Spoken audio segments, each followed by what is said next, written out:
سلام به همگی، امیدوارم حالتون خوب باشه.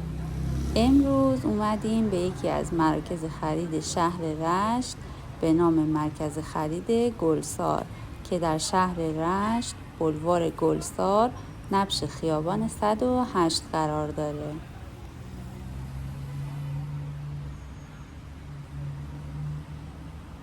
مرکز خرید گلسار رشت 6 طبقه داره که از مراکز خرید و جاهای دیدنی شهر رشت هستش که کالاهایی چون انواع پوشاک با برندهای مختلف رو میتونین تو اونجا تهیه کنید. طبقه اول، طبقه همکف و طبقه دوم رو بوتیک ها، مغازه ها و کافی شاپ ها تشکیل میدن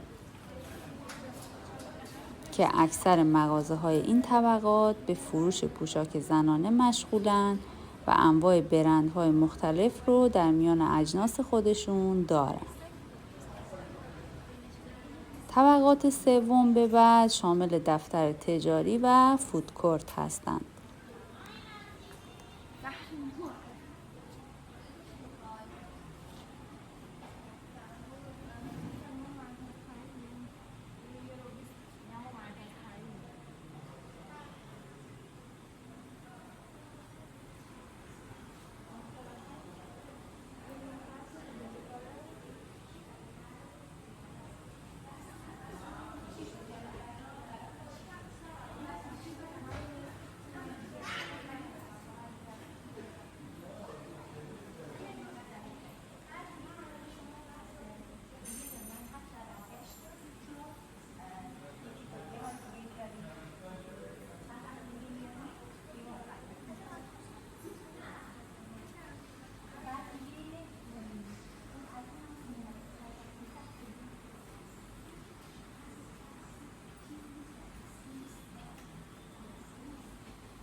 سوال دیگه نه.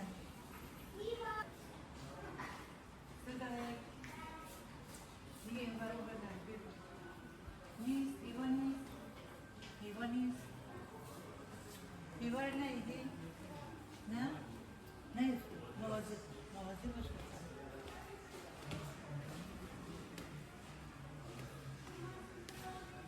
ایوا ایوا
امیدوارم از این ویدیو خوشتون اومده باشه. شاد و پر انرژی باشید. تا ویدیوی بعدی، خدا نگهدار.